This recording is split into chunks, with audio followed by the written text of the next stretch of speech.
Jai Guru, everyone. Jai Guru. Welcome to our next episode of Yogananda podcast. We are going through the excellent book, The Autobiography of a Yogi, line by line. We are still in chapter 10. Chapter 10 is a very special chapter because it's where Guruji meets his guru, Swami Sri Yukteswar. And we're right there. We're right in the middle of things. We're at part 7. And we are going into their dialogue. It's very interesting. It's going to be, I don't want to say it's going to be short, but it's going to be intense. I think that we're going to go into every sentence they're going to say. And we got full house today. We got Priyank, Chris, and Lauren. I see all in different places. Amazing. Our geographic range is really at a maximum today, I would say. It's really good. How are you guys doing? Very good, thank you. Thanks. Good point about the geographic range. Where are you, Priyank? I'm in Calcutta. Kolkata, as we call it now. Calcutta. All right. So it's not the place where this encounter takes place. That's not far from there. And we'll see in the end also that that Kolkata plays a role because it's at the end where Sri Yukteswar's ashram is and also Guruji's home. But we can jump right in. So they met in the side street of a bazaar in Kolkata. They're talking in Benares. Oh, sorry, what did I say? Oh, okay. Calcutta. Benares. Calcutta. No, it's that city, Benares, Varanasi. If you look at it on a map now, you will look for Varanasi. It's the name of it right now. And so the interesting thing is that they have just met. This is just their first encounter, and Sri Yukteswar is very straightforward, very much. So he already greeted him earlier. He said, "My child, you have come," and he keeps going like that. Priyank? Their first meeting in this lifetime. See, there we go. See, and Sri Yukteswar is fully aware of that they have met before. And so, to be fair, so is Guruji, right? Guruji suddenly said he saw this man who he saw in many visions and things. So he's definitely aware that they have met before as well. But it seems like Sri Yukteswar is the one who has all the context. And he's also very sure about Mukunda's role with him. And so the first thing he says is, "I shall give you my ashram and all I possess." Now that's a start, right? I found that pretty incredible. And I was wondering how I would react if I was greeted by someone like this in that way. It's incredible. Priyank?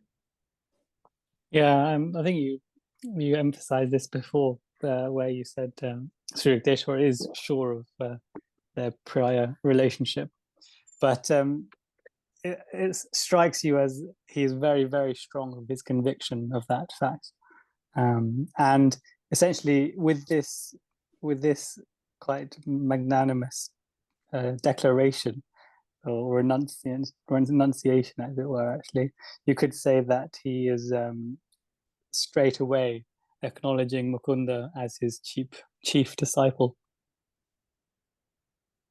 Yeah, that's quite an interesting point, actually, because he did, even at one point, Yogananda was quite jealous of another disciple that came in that got a lot of attention from Sri Yukteswar, and it didn't seem all that clear, the position, but that's quite a nice point. It's a beautiful moment, and the response is even more beautiful, isn't it? Than the intention that Sri Yukteswar is trying to describe here to Yogananda.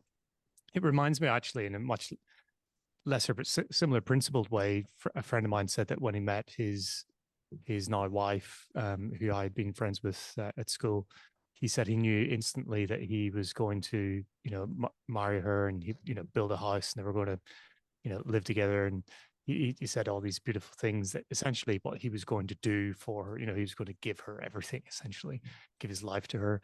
And it's such I think, a principled point that love is giving. Love is truly giving. You can give it your all. It's not taking, I'm going to take so much from you.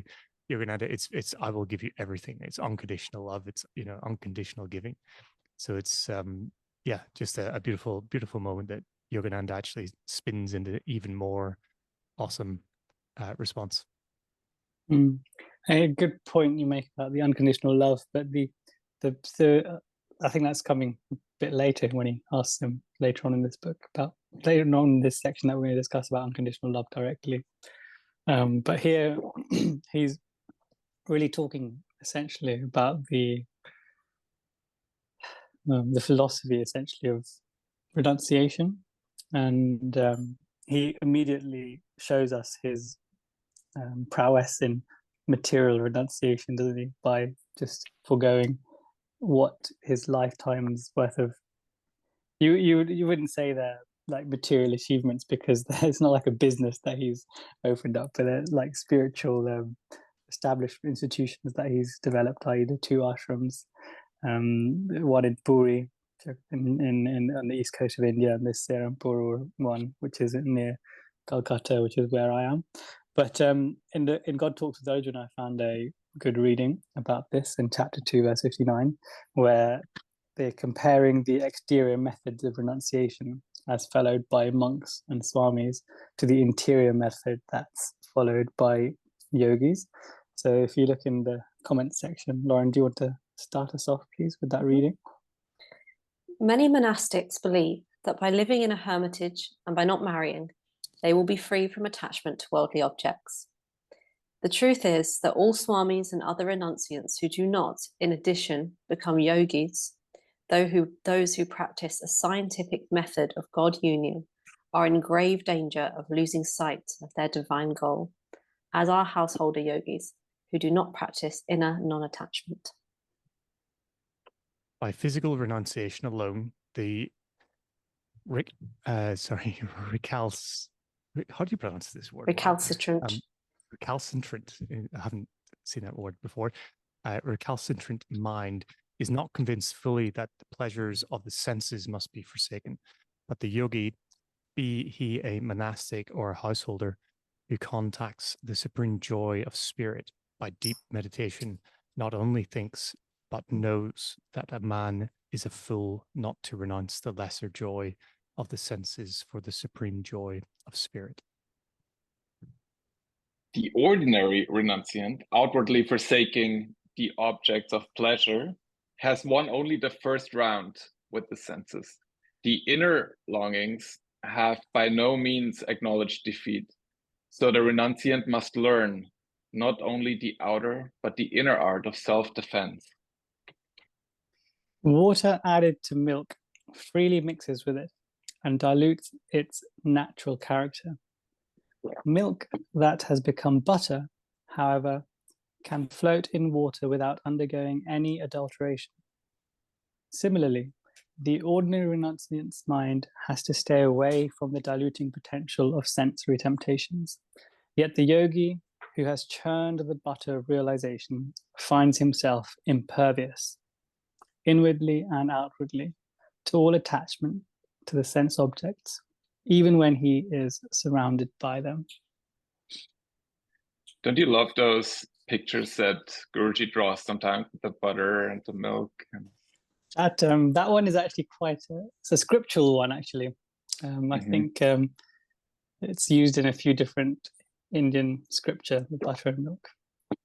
Wow. And the whole churning the milk and getting the butter analogy as well, that's quite a common one in terms of relating that to spiritual effort. And as Lehi Mahasha's famous line, Banat Banjaya, which is striving one day, attain or something along those lines. I thought you would say now it means churning. Anyways, so Guruji, he's confronted with this now. He has Lahiri Swami Sri Yukteswar sitting in front of him, who is the master of his dreams. And he sits in front of him and he says, I shall give you all my ashrams and all I possess. And he has a quick response to it. Maybe also context is he's in an ashram right now, Guruji. He's not very happy there. He is looking for God realization from a God realized master. And what he's getting in his current ashram is chores, and remarks on his long meditations that he doesn't appreciate. Yeah, Priyank? But I'm sure Swami Dayananda hasn't told him in the ashram, I'm gonna give, this is all yours, son. I know you're not my ideal disciple. But no, it's such a astoundingly beautiful response, isn't it, by Mukunda? Essentially, he's reciprocating the renunciation that Sri Yukteswar is manifesting, and by saying he himself then renounces the offering, which is quite cool, isn't it? Yeah. Renounces the renouncing. out renouncing the renunciants. Yeah, so he says that's great, but what I came for is God realization. And he says, those are your treasure troves I am after, wisdom and God realization. So I guess he hit the spot there also with Sri Yukteswar. In that sense, I was thinking if Sri Yukteswar, this was like one of his first tests. I don't know if that's true, but they've definitely had Yogananda say out loud what he's actually coming to Guru for. He's not coming to run. Maybe that's a thing also. Young people go enter an ashram and their goal is to lead the ashram one day. But that's not his goal. His goal is God realization. And as the ideal devotee, that's what one should strive for when you enter an ashram. Isn't that Lauren? what you want, Mike? Isn't that what you want to do at Lake Shrine, Mike? Be the chief volunteer? I definitely don't want to take over any ashram. Yes, now God realization is what we're all striving for, right? That's why we're here. I also find it really interesting that he says, I come for wisdom and God realization, because we know that Sri Yukteswar is the incarnation of wisdom. So what Guruji literally came for, he got in him, which is so beautiful. Yeah, and then we mentioned this before in another episode, but this is quite a conversation, right? They say those momentous sentences, and then Sri Yukteswar, there's no reaction. He's just sitting in the silence, and he says it. The Indian twilight drops before he talks again, right? So there's like, I would say I would give this at least an hour or something before he makes a response. Priyank? Such a beautiful way of saying some time has elapsed. Isn't it? Yeah. After a while, us mere literary mortals would say after a couple of hours. Yeah. After what felt Indian... like hours and hours. Yeah. Yeah. Well, he's when you're having something deeper about that, when you're having a good time, time flies by, doesn't it? And they're obviously having the best time. You can probably have the best experience you can have in life, really. It's one-to-one with your guru. But it's just so beautifully worded. The swift Indian twilight had dropped its half curtain before Master spoke again. It is very poetic, and I get that same impression that he's enjoying himself, and it's not like lengthy for him at all. And then, but there's also this understanding between those two, that he sits in the silence and he sits there with him. And we said that also in an earlier episode, that they might be communing with each other while they're both in silence. So there's like probably an outward part to the conversation and an inward part. Yeah, Priyank, did you want to add something? Yeah, I've got some timings now. In the previous section of this chapter, it said that when they were set out for the bazaar, the ungentle Indian sun had not yet at zenith. So that means it was, say, 11:45 or 11:30. And then now it's sunset, so should we say 5:30? So that's five solid hours of interiority and silence, because they haven't said much, right? They've just said a few words here and there and silence. So you can imagine some impromptu meditation classes happening. And I believe they left in the morning, didn't they? Right after his morning meditation, where he was praying for a guru to Divine Mother. That is the time, yeah. So that's what it said at the most likely at Sunless. Most likely Guruji hasn't had breakfast yet. Yeah. Oh yeah, that's true. That's true. That's relevant. That's relevant for later on, actually. And then, so let's say an hour passes by, the sun drops, and Sri Yukteswar answers. He says, "I give you my unconditional love." And Guruji says, those are precious words, because he was not going to hear that for a long time. If you know the autobiography of a yogi, you know exactly what he's talking about, and he will come back to that next time when he will tell him that he loves him will be, I think, 25 years in the future from now. So pretty long. Yeah, he even says quarter century. So yeah, when he comes back from America to India to visit his guru one more time. Yeah, Priyank? Do you think the opening gambit initially was that I'll give you my ashrams and all that I possess? Now the second gambit is that I give you my unconditional love. Which one was it more difficult for Sri Yukteswar to forego in the first two offerings to Mukunda? Everything he's worked up for in this life, or unconditional love straight away, just having re-met his disciple? I'll put it out there. I mean, I think Guruji gives the answer to this, but yeah, Lauren? No, go on, Mike, carry on. So Guruji says those are precious words and says how rarely he hears them, right? So this means a lot to him. He didn't remark anything on the ashram. So I think the material things, they don't impress him much. And I think among saints, material things are like Legos, right? They don't have really the big meaning. But this hold on. Do you not remember Lahiri Mahashai's The Palace? The palace? Yeah, but how long was that palace there? He had that for 20 minutes, and then he was like, I'm good now, thank you. He wanted it, didn't he? Babaji made it happen because he wanted it. Okay, it has some meaning. That's true. Okay. Your question, Priyank, about which do you think was harder? I think neither, personally, because surely Sri Yukteswar already was giving Guruji his unconditional love in previous reincarnations, and that came into this one.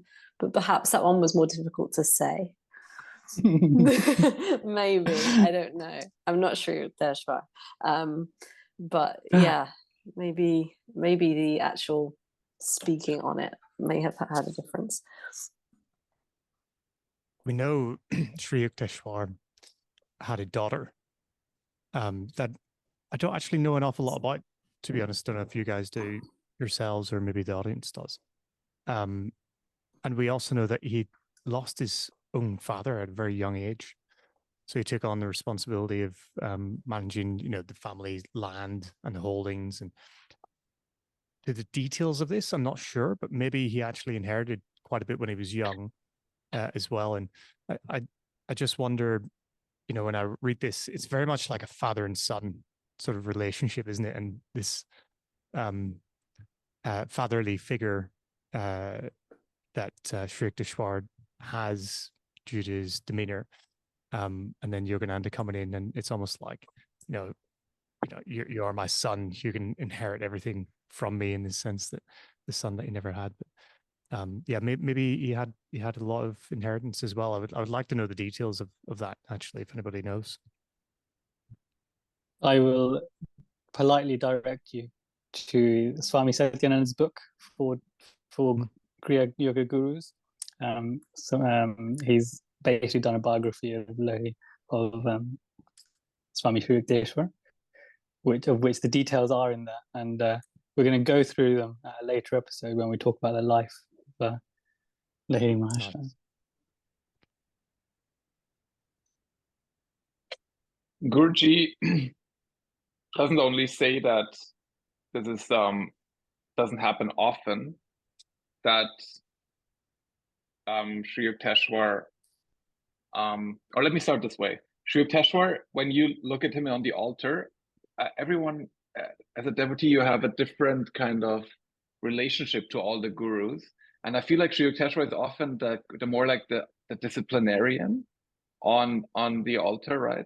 So when you have him coming to you and saying, I give you my unconditional love, so almost you could think maybe it's not what I would have expected. Is that out of character, or is that it's not what people associate with him usually? Yeah, Priya?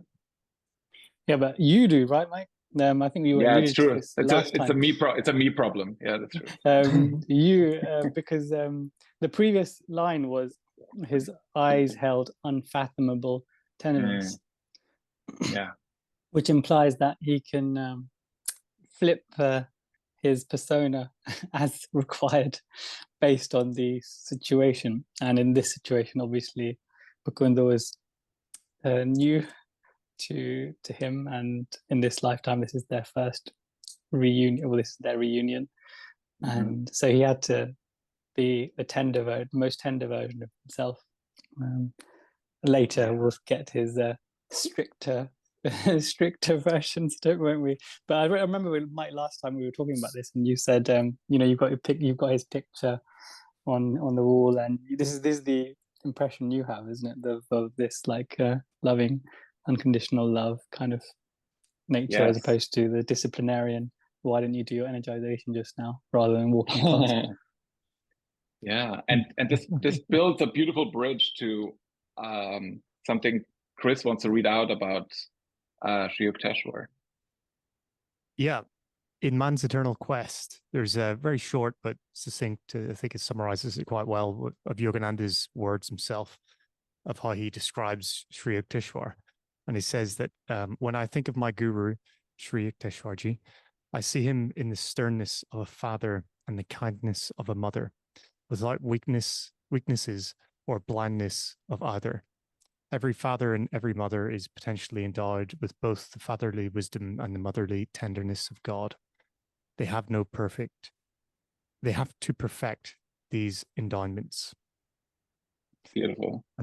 And Sri Yukteswar has perfected both of those, and so he can be very loving, and like Priyank mentioned in further chapters, he can also be quite a disciplinarian. Yeah, Priyank? You're on mute, Priyank. Oh, you muted. You muted.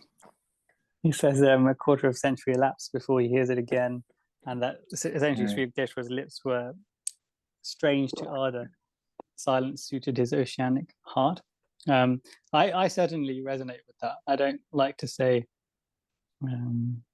words like "I love you" and things like that. I prefer to show it either through my emotions, or like how I am, or my relationship in general. I feel like that the words really don't do the feeling justice, especially important words such as ones which have love. Are you loving is more important for me. Yogananda talks about magnetism and talk, and he talks about it more like the chatterbox. Don't be a chatterbox and talk, because then you lose your sort of magnetism, and the words lose its magnetism. But I think here he's really talking about something different, isn't he? he's seeking this outward expression and confirmation of his love.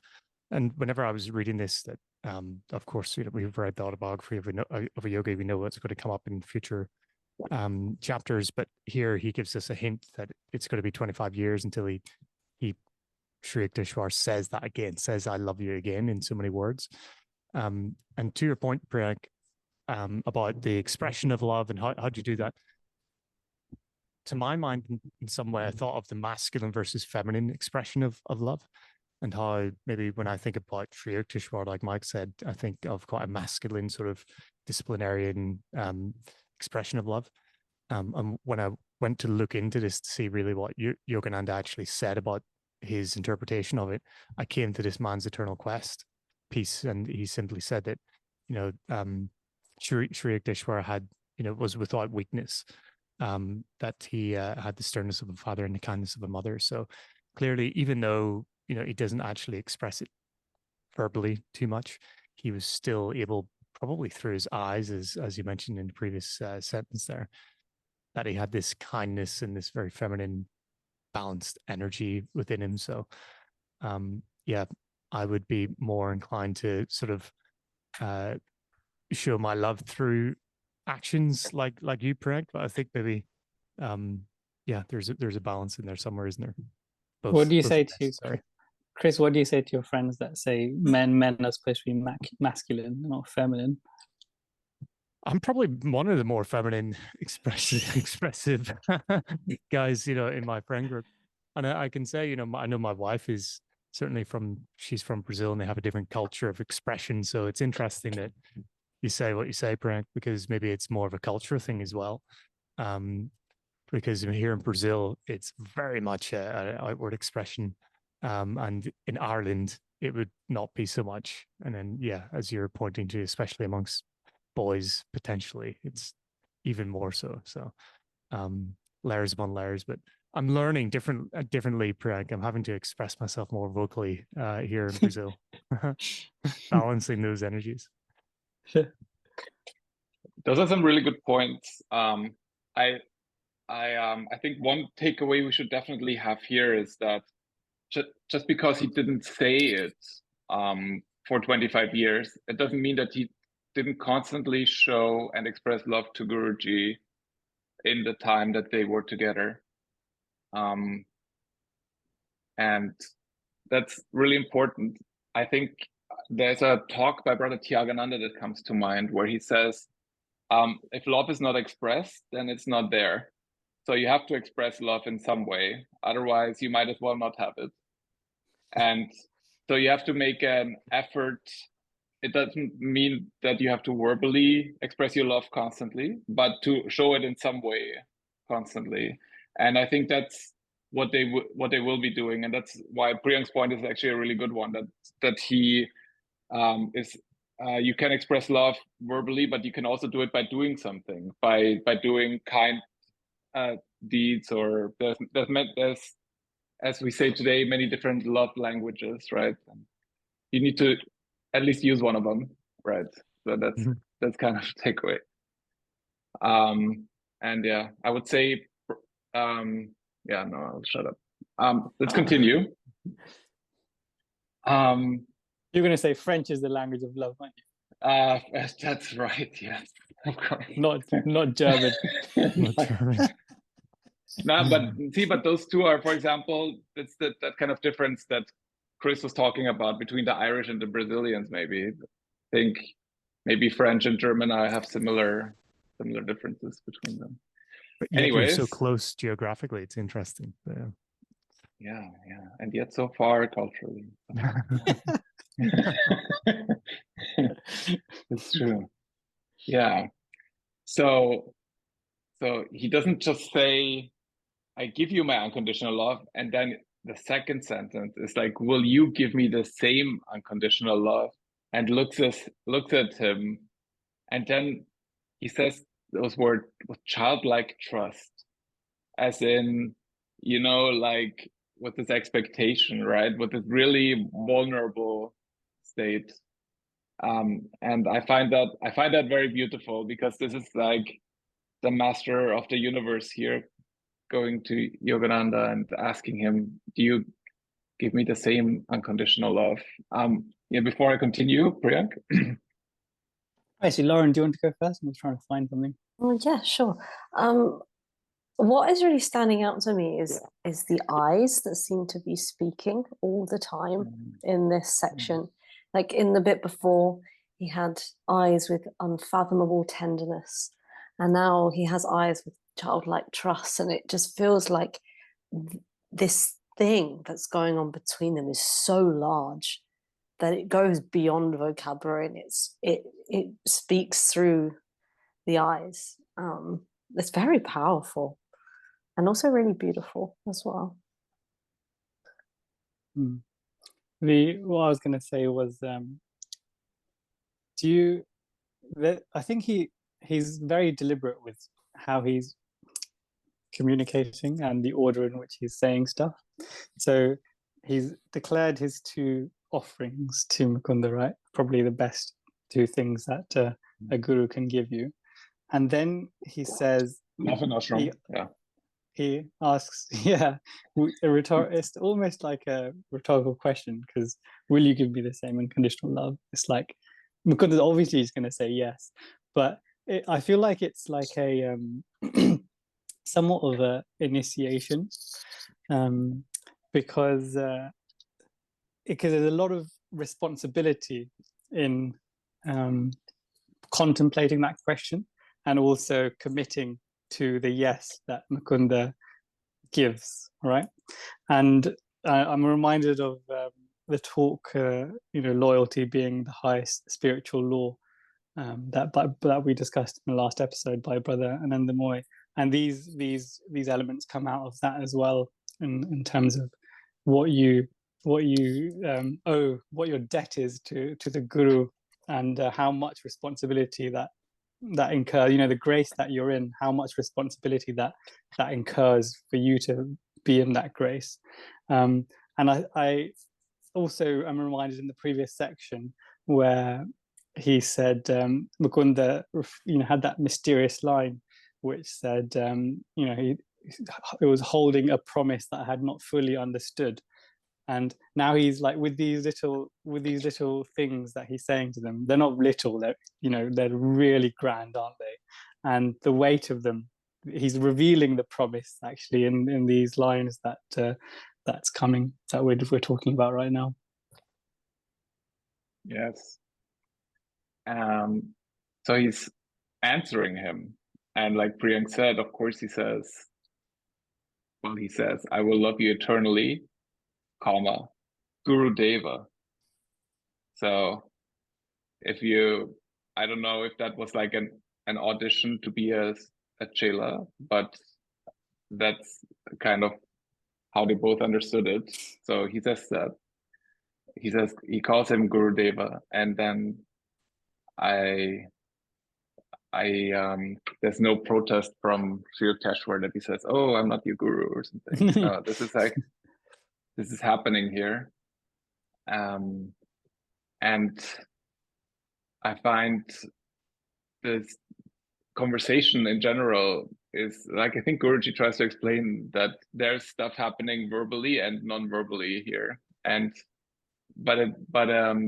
so they basically reduce their dialogue to the necessary lines, right? And then suddenly he's like saying, "Okay, I'll join your ashram. I'll be your disciple, and you'll be my guru." And he accepted him already. So this actually was a very, very fast, efficient. I wouldn't say fast, because they had hours of silence in between, but it was it was very efficient.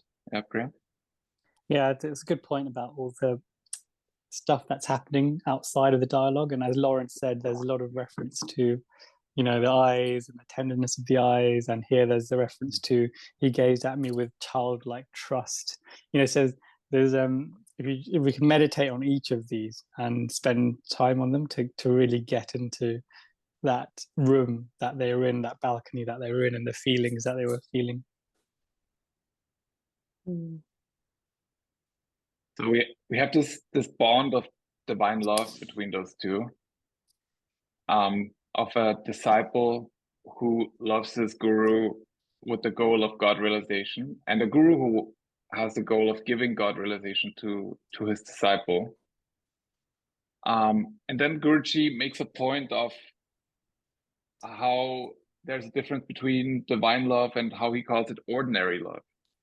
So he says ordinary love is selfish, it's darkly rooted in desires and satisfaction, whereas divine love is without condition, boundary, or change.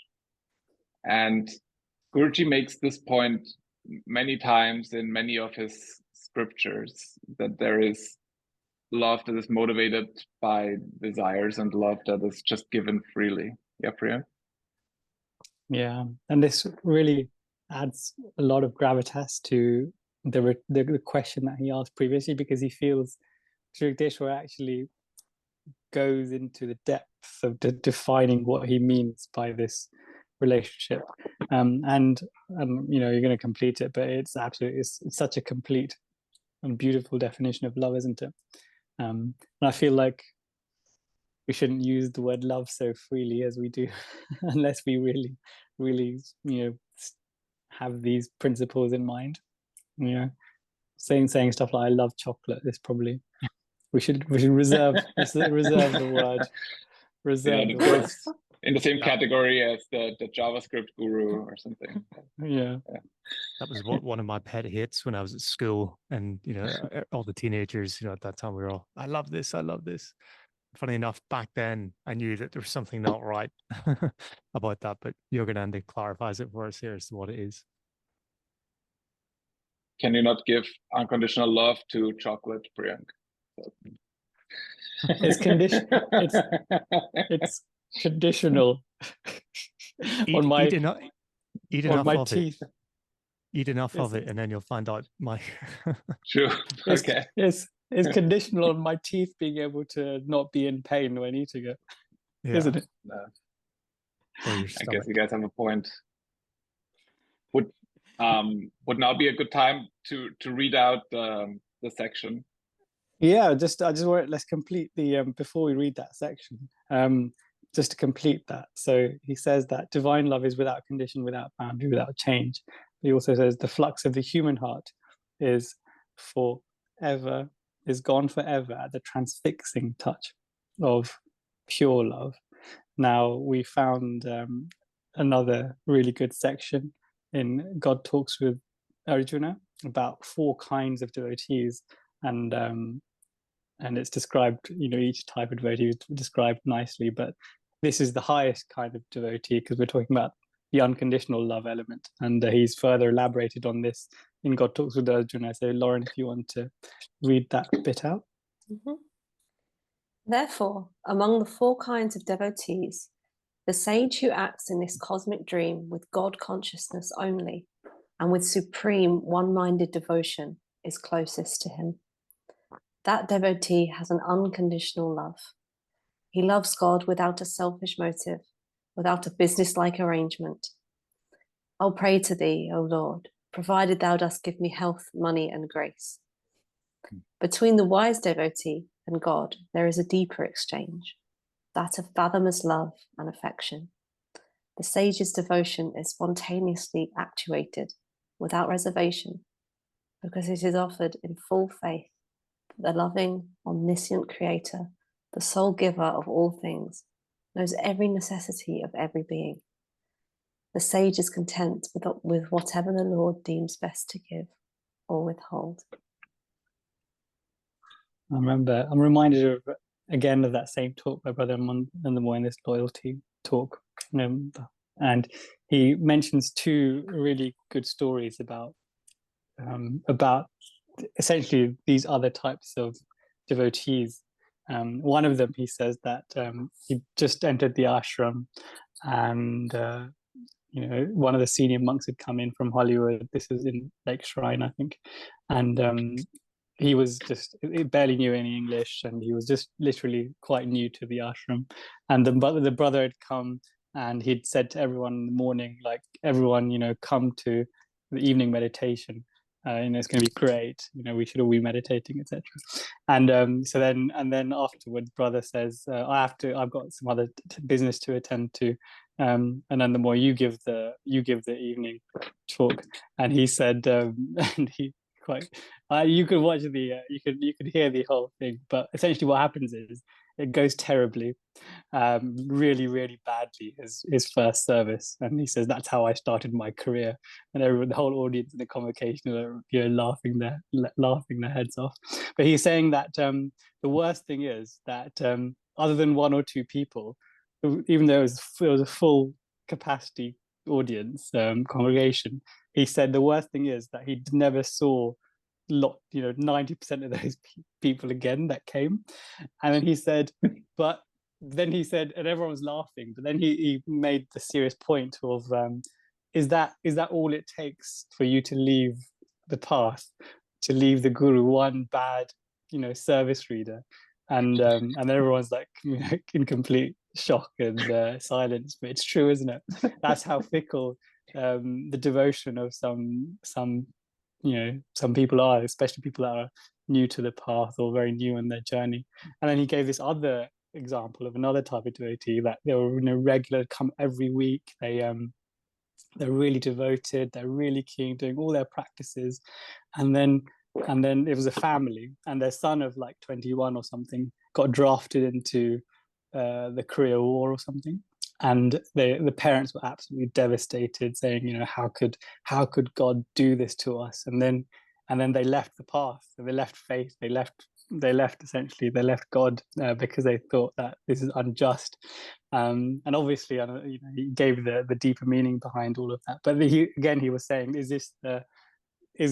God puts us in all these scenarios for various purposes, but this is not a reason that you'd leave the path. And is this how strong your loyalty is, that these small tests mean that you leave the path because you don't want to face them? And I remember sister, in Gyanamata, she's one of her mantras was, change no circumstance in my life, change me, right? And it's like the highest manifestation of unconditional love, isn't it? Mm. Yeah, it speaks to what has just been said here, that will you give me the same unconditional love? And it gazed at me with childlike trust. And I love that description, because Yogananda uses that to not only describe God and how God is, he's childlike in his approach, but how we should be in our approach as well, be childlike in our pursuit of God, with that trust in there. So there's Sri Yukteswar giving that childlike trust to Yogananda in this moment, that we should have in all circumstances, because if you have that, you're not going to then suddenly doubt your father, are you, if you have that childlike trust in you. So I'm gonna have to look up that, gonna have to share that video link, Priyank, for us on the talk. I did on the last episode. I'll do it on this one as well, on the description. Nice. Okay. Yeah, those are some really good points.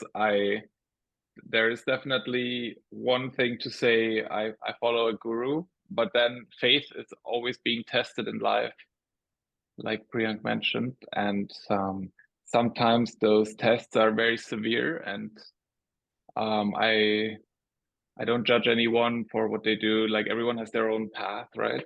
But it is I think a bad Sunday service should not be the reason for you to change your path.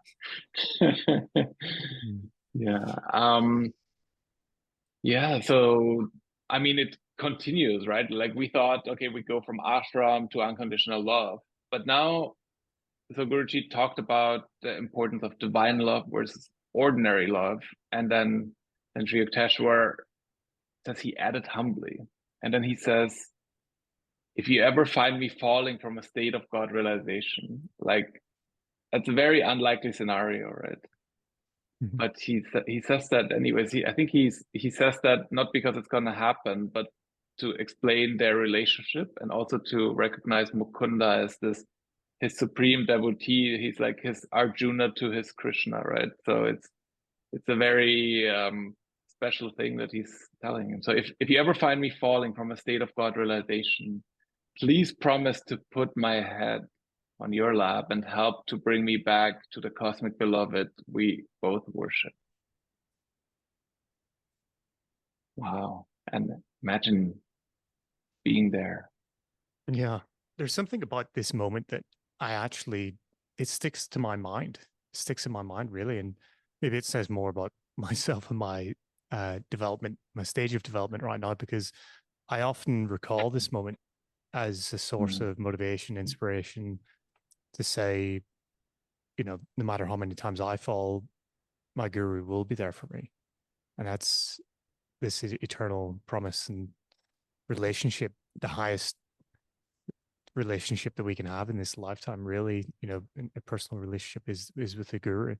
So this moment is something that really, really sticks. If you could pick a few moments in the whole autobiography of a yogi, it's this one for me that stands out. Yeah, certainly agree, Chris. I don't know, Mike, how you read it out with such composure. I always laughed a little bit when I had to stop well, we did. I think all of us stopped straight after Mike. You can't just carry on, can you? It's such a powerful line, and it's also, I think, Mike, you mentioned that it's hard to imagine Sri Yukteswar coming down from this elevated state, because we know he's an avatar, and he's past he's essentially, he's past all of this. But I think a lot of people are quite assured of themselves that they won't fall from this path, although this state that they're in. And you may be in a very beautiful state like that, for example, that family that Brother Anandaboy talked about, that were like attending every service, they're steadfast in their path, and they think nothing can, when things are going well, you're it's very easy to make these grand declarations, but as soon as something hard hits you, these severe trials that you mentioned, Mike, that is when the true test is. And so I feel Sri Yukteswar is kind of speaking to the self-assured devotees that I think, we think that we can't possibly fall now that especially that, we've taken Kriya, all four of us have taken Kriya, so Yogananda is our guru, and everything is going to be peaches and cream. That's obviously not the case, not until we become established in Brahman, as is described in the Gita. But the other thing was that I thought of here was that he said that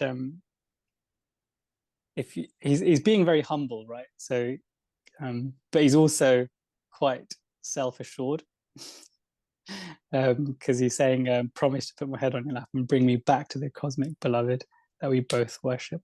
So he's fully got faith that Mukunda, if ever it needed to be, he's sure that Mukunda will bring him back, and he'll be back on the spiritual path. So there's no word in the English dictionary, is there, for being both self-assured yet humble. Perhaps we should make Yukteswar, the Yukteswar of the word. The Yukteswar. Such a concept. I actually wouldn't agree with the word at all, humble, in this context. I have to disagree with you there, Priyank. For the content, no. But seriously, I think this moment is, for me, Sri Yukteswar recognizing the divinity that is already very present within Yogananda.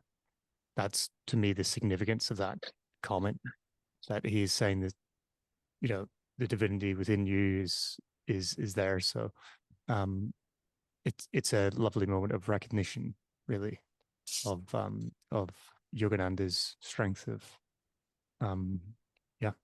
divinity. Yeah, rather than good the point. opposite. Yeah, he's basically saying, I know who you are, and I know what you are. 100%. Respects him as another avatar, and somehow this momentous sentence does not ask for a response. There is no response here. It just goes unanswered. Or maybe they answer it while they're communing in their meditation. And yeah, then this exchange is over for now, and he leads him to another room now where they have some mangoes and almond sweetmeats, and so it becomes a lot more of a casual conversation. And of course, one thing that Guruji mentions is that Sri Yukteswar has all this knowledge about him, and he casually drops it here and there in the conversation. Mike, earlier you mentioned when we were talking about timings, you mentioned very briefly that Mukunda probably hasn't had breakfast yet. And this is significant because I think you're absolutely right. He probably hadn't had breakfast yet. He was doing his early morning meditation when he got called for this errand. And so I think the divine drama made it that he was in an empty stomach condition for his most most significant moment of his young life. And as we all know, we should, when we're doing our meditation or doing our kriyas, we should also there should not be any digestion happening, essentially. And so, the gods of working in Mukunda's favor here. But the other thing of significance here was that, so he's broken his day fast. It's probably at 24 hours since he last ate a meal the evening previous. So he's broken his fast with mangoes and almond sweetmeats. But this is also, we touched on this, but this moment was almost like a initiation, isn't it? Between Yukteswar and Mukunda. And after you've had an initiation, or you have a very spiritual event that's happened, be it a wedding or some other, puja celebrations that we may do, we usually have something called prasad, which is food that's been blessed, essentially, and then we can eat it after the spiritual undertaking that we've just taken place. We have it. So in India, this is what we refer to as prasad. So I feel like there's even though the words aren't used here, that's what's essentially happened.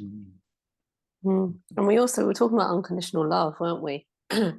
Well, mangoes are Guruji's favorite. And here in this exchange, Sri Yukteswar guides him to this inner room, and there are his favorite fruits. And it's like love in action, right? It's a completely subtle thing. If he could have given him something else, but it was mangoes.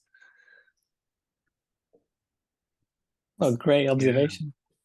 Yeah. I love almond sweetmeats as well myself. I would have done well with this marzipan type feel. Nice.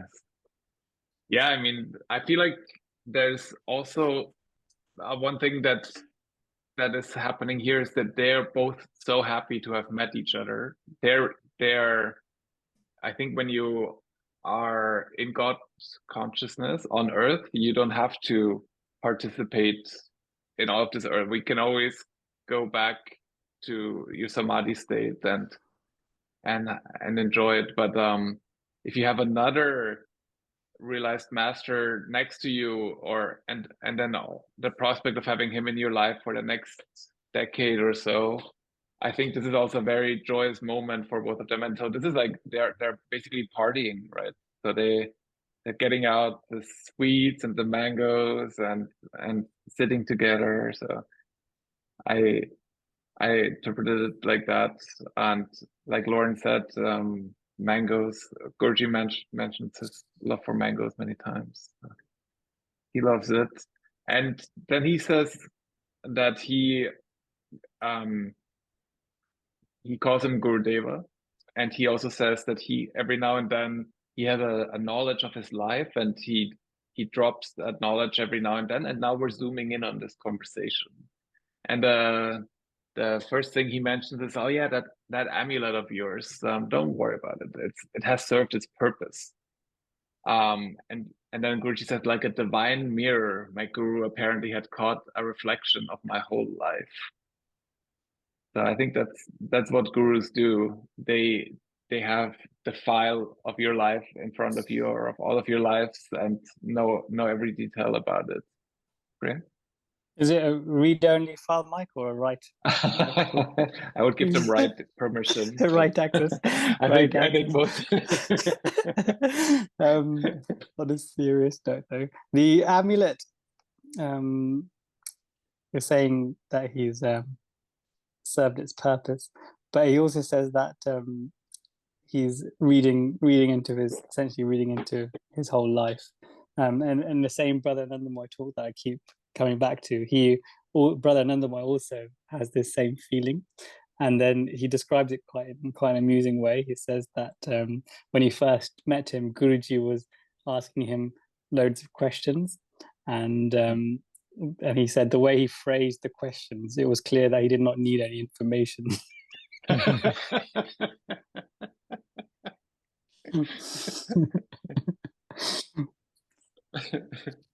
That's so funny. Yeah, I love Brother Anandamoy. Is just he has a very, very strong comedic talent when he gives talks. So I very much enjoy listening to his talks. And of course, it's the cases here as well. And I think Sri Yukteswar by now already made abundantly clear that he doesn't need any information either. But so he can steer the conversation basically wherever. So Guruji then he replies and he says that the living reality of your presence, Master, is joy beyond any symbol. So he kind of understands that this amulet led him to his guru Swami Sri Yukteswar, and it has served its purpose, and this is concluded now. Does this mean that we spent too long on the purpose and the meaning and the image of the amulet? Because very quickly, Mukunda has demoted the amulet. Before he said that he flew high on the wings of the amulet and he used it like a spiritual yeast and things like that. He was saying those kind of words, isn't he? And now he's saying that essentially it was just a symbol. What do you think? Yogananda does say at other times about how, depending on the evolution of man's spiritual evolution, they will worship symbols. We will worship symbols and essentially not to do that. So yeah, when I read this, I wonder, actually, is this sort of part and parcel, maybe where he's getting this from? But certainly there is a lot of that, isn't there? There's not the true seeking of God, but the worshipping of the more material sense. But yeah, maybe we did cover it, but we covered it for the content, Priyank. We forget we're running a podcast here. Oh, is that what we do? Yeah. And I don't know. I think you always have to see everything in context. Like before he had found his guru, that amulet was like a symbol of hope that he would find his guru, and that would lead him to him, and it was motivation for him. Now that he's found his guru, of course, it became rendered completely useless because now it's done. The next sentence shows another clairvoyance where he basically just knows everything about his life. He has never met him, but he knows that he is unhappily situated in an ashram, and he says it's time for a change. And I think Guruji is very happy to hear that part of the message is something that he probably was hoping for, that he I don't know if he would have left the ashram by himself, but he made remarks already that he regretted sending his money back, and that the situation was deteriorating there between him and the other devotees. And of course, Mukunda wasn't going to change his way of searching God in the ashram and meditating. He wasn't going to change his approach to God. So this wasn't gonna work out, and so I think that was a very welcome part of what Sri Yukteswar has to say here. And one other thing that he mentions is that so Sri Yukteswar had all this knowledge about his life, but he dropped it very casually in a way that he understood Mukunda should not say, "Oh my God, how do you know this?" So he would just continue on in his casual demeanor. So you don't think he didn't want Mukunda to like gasp and like sigh, Yeah. all those outward responses of shock or like an stage actor. But yes, but the stage actors play their part though. Mukunda is not playing his part here. There's Leela that's happening. Yeah. Yeah, it's interesting. It's a balance. I mean, also Mukunda is always very, very humble. So he might have had knowledges that he hasn't shared here in this part as well. It's quite reflective for me of Sri Yukteswar's style, in a sense, that he's going to put Yogananda through quite an intensive sadhana and practice and discipline. And there's not a lot of chaff, there's not a lot of room for extra. So he simply has gotten to the point here. He could have played the role and asked the questions and kind of went through this little play for the sake of it, but he didn't, and he played it down to an extent to say, okay, that's that, now get on. And he's recognizing that Yogananda is going to intuitively know exactly what's going on and how, intuitively know how it's done, and just push ahead and not be too caught up in the drama of things, right? And the Maya sense. So, like I said, part one of that message, Guruji appreciated. He is done with Dayananda's ashram. It's time for a change. Part two, however, is something that he takes some time for him to accept, and it's the message that he should go back to Calcutta. And there's an interesting sentence: "Why exclude relatives from your love of humanity?" And that, I think that's a bit of a loaded sentence, because he knows that Mukunda's relationship to his family is such that he's trying to prove his way is the right way for him, his way of a swami, or of a someone who has devoted his life to God. And his family is very critical of this, and we know the story. He left his home and he moved to another city and he joined an ashram. And now coming back to his family, that would be a bit of a defeat. And defeat is not in the vocabulary of Mukunda. So he's very much against this. And he even said his family predicted his return. And so that makes it even more difficult. So there's a bit of a challenging situation for Mukunda. Yeah, Priyank? It is probably one of the reasons why he didn't leave the ashram, because then he with Dayananda's ashram, because then he would need to know that he'd have to go back home. So a touch of pride, perhaps. Youthful pride. Yes. You mentioned here, Priyank, the poetic eloquence of Ananta. I was very impressed reading this, I must say. I wonder if they really talk to each other like that. But this is.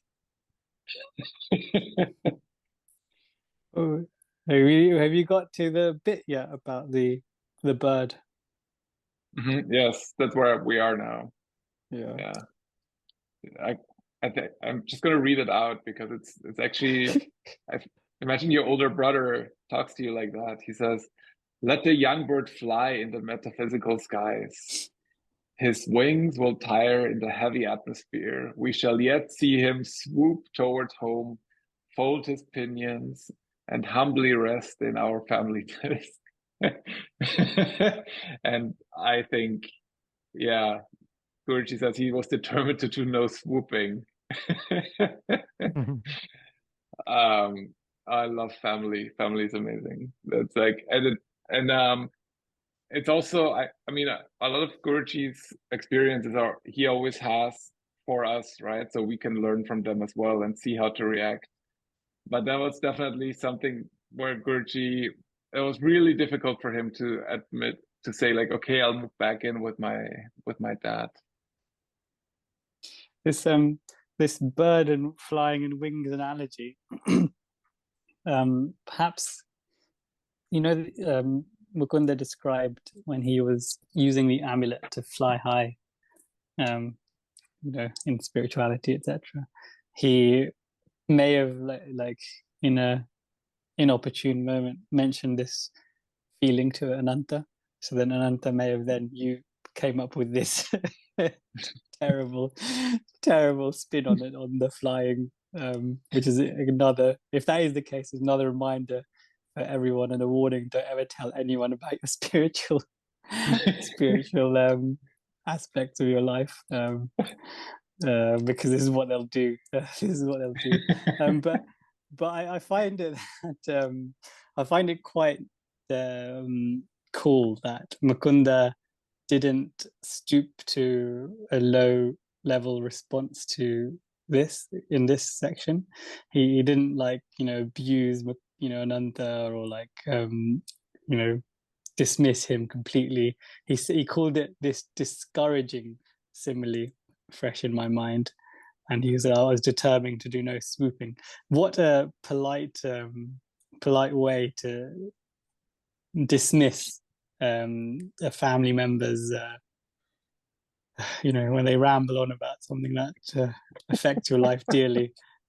But you have to, you know, behave in a way that's befitting of your, you know, what you're trying to achieve spiritually, isn't it? Both in terms of harmony, internal harmony, and also external harmony with your family. And if this is how he responded, then this is, you know, really, really great lesson for us, because it wasn't just disparaging, was it?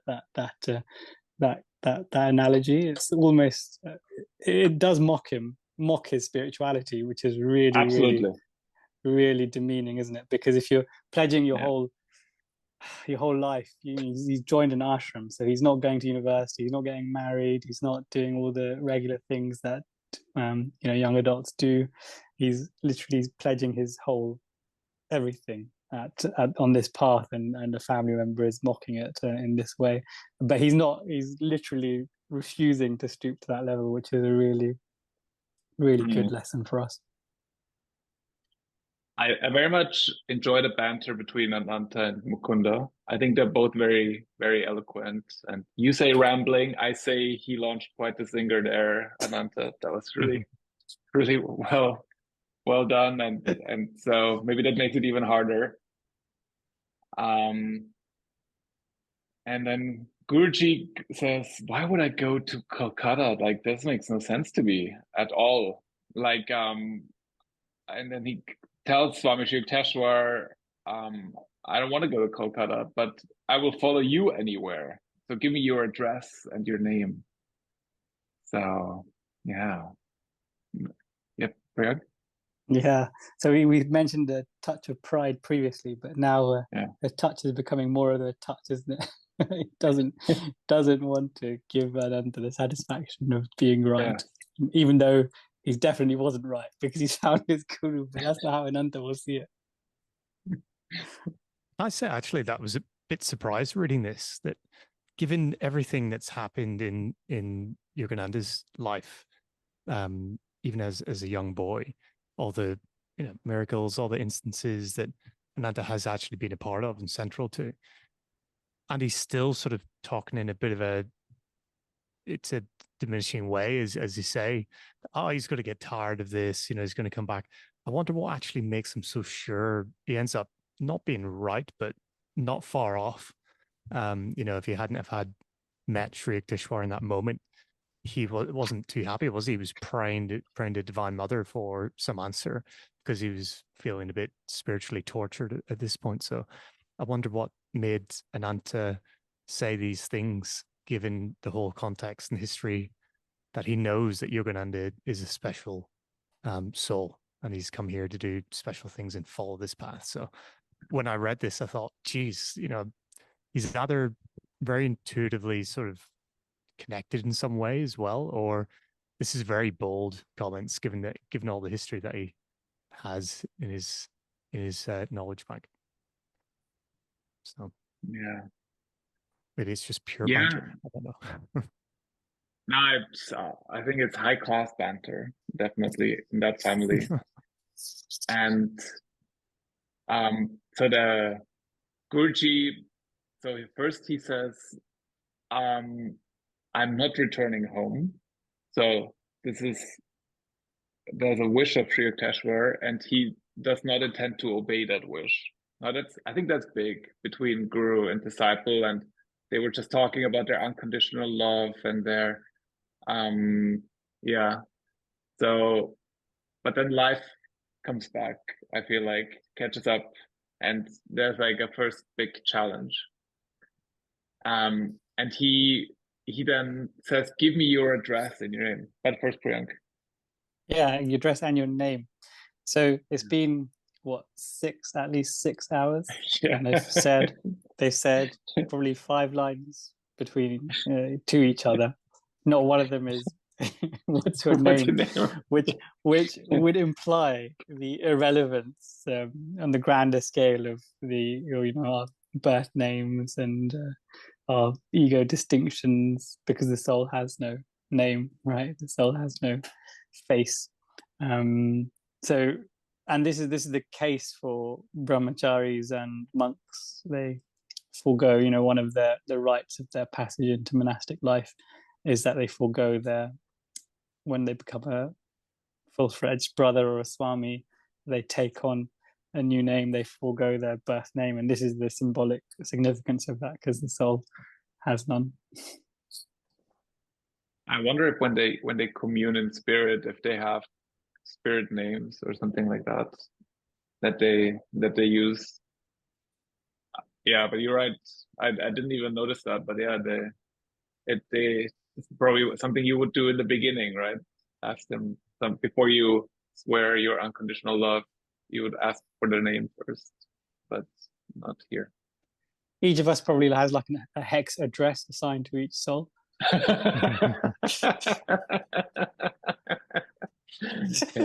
Or somewhere in memory number.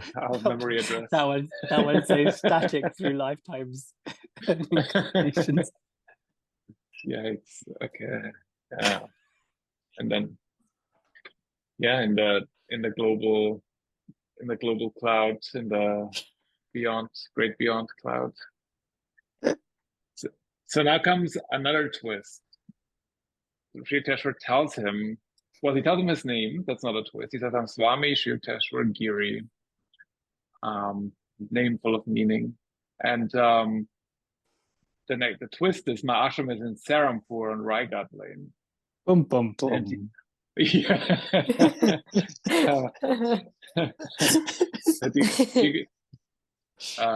The irony, it's just add your irony gif here, right? So he's in Serampur to be in Dayananda's ashram, but he's actually from Calcutta. Sri Yukteswar is all not Serampur, but Calcutta. Serampur is very close, and Guruji is from Calcutta, and he's in Sri Yukteswar is in Calcutta because he. Why do I get those names wrong? So, gosh, yeah, Sri Yukteswar lives near Calcutta, but he went to Benares to visit his mother.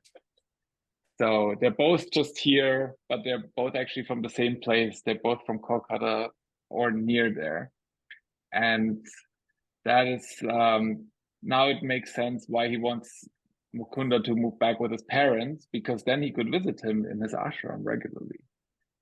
However, this is probably something that Guruji understands now, but he finds it still difficult to deal with his parent, and we will see in the next episode how he will deal with this whole issue. But he does remark on God's humor. He says how funny it is that, like, Serampore is just 12 miles from Calcutta, and when he was there, he couldn't find anyone, but now he's in this different city, and now they meet each other. Yeah, Lauren? I have to say, I kind of love this physical manifestation that your guru is never actually far away. You think, like, he never caught a glimpse, he'd never seen him, but his guru was always there. And I feel like that's a really lovely reminder for us as well. Like, yeah, we might not see Guruji's body necessarily here, but he is here. He's right here with us. And I love that that's like reflected in this happening. That's a beautiful thought. Also, when we meditate, can always visualize our guru sitting next to us, or that he just lives in the same town, 12 miles away from us. To those who think me near, I'll be nearer than is near. Yeah. Yes. So, yeah, we have reached the end of this chapter. But yeah, I think this is a bit of a cliffhanger. We want to see how it continues in part 8. But yeah, for this one, I want to thank you guys. Unless you want to add anything, but we can close it here. And thank all the listeners and people watching on YouTube. Jai Guru.